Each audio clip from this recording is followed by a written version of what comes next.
Jadi amalan pertama pasca salat, Assalamualaikum warahmatullah, Assalamualaikum warahmatullah. Anda mau lengkapi sampai wabarakatuh boleh, gitu kan? Anda mau Assalamualaikum sampai situ boleh. Jadi boleh singkat Assalamualaikum, boleh.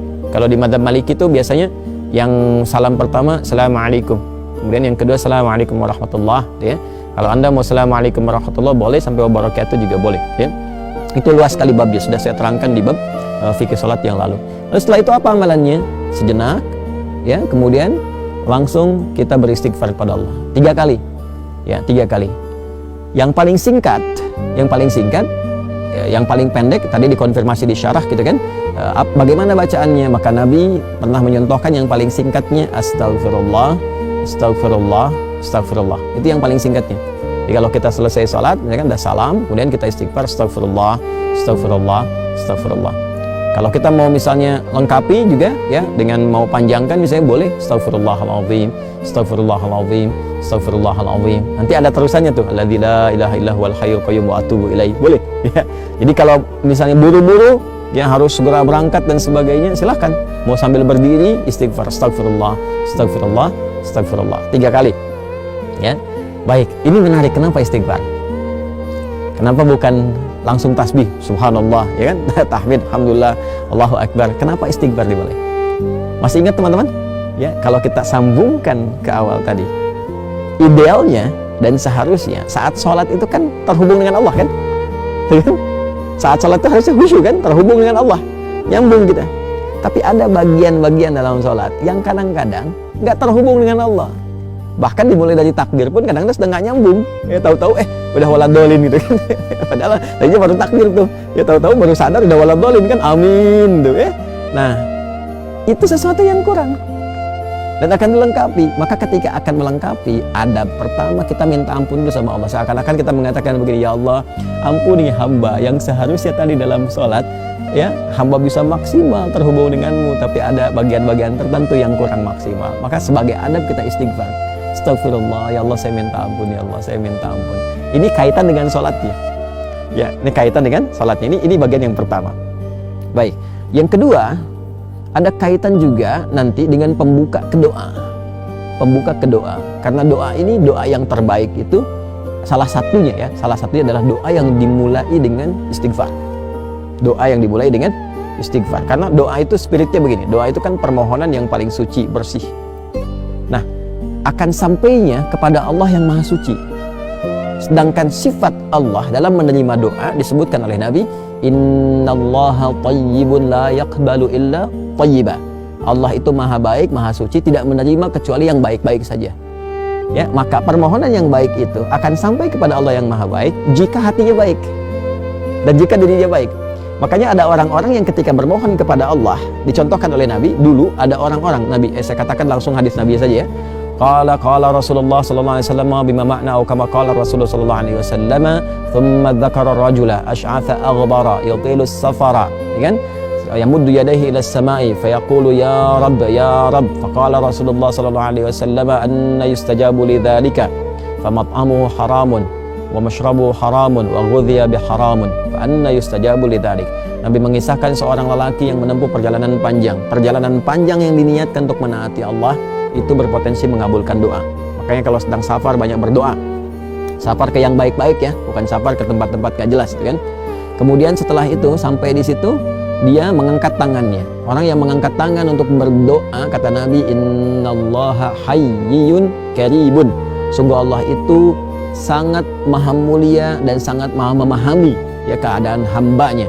Ya, maka ketika hambanya mengangkat tangannya, sulit, ya, untuk tidak terkabul doanya. Cepat bagi Allah mengabulkan doa. Demikian terjemah bebasnya kurang lebih seperti itu. Kemudian dia berkata, ya Rabb, ya Rabb, memohon dengan al-asma'ul husna. Al-asma'ul husna, memohon dengan al-asma'ul husna mempercepat terkabul doa. Seperti Quran surah ke-17 Al-Isra di ayat 110. Qulid Allaha awid ar-Rahman ayyamma tad'u falahul asma'ul husna. Sebut nama Allah, sebut nama Ar-Rahman. Kalau mau spesifik, pilih salah satu nama di Al-Asmaul Husna sesuai dengan kebutuhan kita. Jadi dia melakukan 3 hal yang seharusnya mempercepat doanya 3 kali lebih cepat dari keadaan biasa. Tapi komen Nabi apa? Kata Nabi, anna yustajabu li dzalik? Bagaimana doanya bisa dijawab? Susah dijawabnya nih. Kenapa? Mat'amu haram, sumber makanannya haram. kan, masyrabu haram, sumber minumannya haram. Ya, kemudian juga maaf, malbasu haram, pakaiannya haram, wa ghudhiya bi haramin, dan perangkat hidupnya haram. Anna yustajabu lidzalik. Jadi yang haram-haram yang bisa bersumber dari maksiat, dari kesalahan, itu menutup, kadang-kadang jadi hijab. Ya, semakin tinggi, semakin kuat pekerjaan haramnya, semakin tebal penutupnya.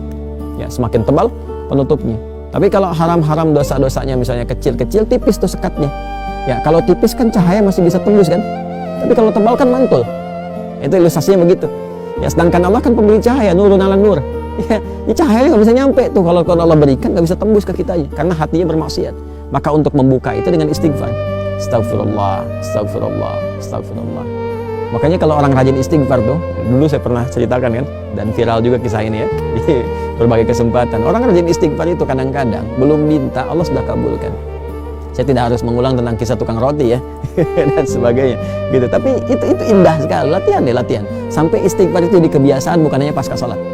Ya, di jalan bisa istighfar, duduk di mobil bisa istighfar. Ya, kemudian kita kadang merenung bisa istighfar. Itu kalau sudah menyatu dengan kepribadian kita, masya Allah, enak itu, enak, tenang, nyaman. Latihannya sholat. Jadi istighfar memberikan fungsi sebagai adab permohonan ampunan kepada Allah karena mungkin tadi tidak sempurna dalam sholat, ya kan? Lalu dengan kasih Allah itu diberikan pemaafan dan disempurnakan.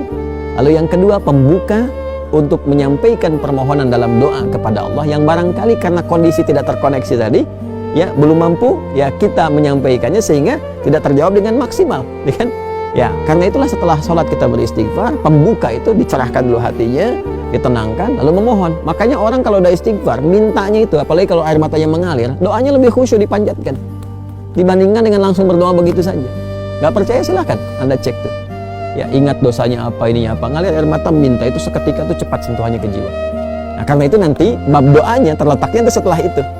Setelah istighfar itu nanti ada doa pembuka dulu, ya.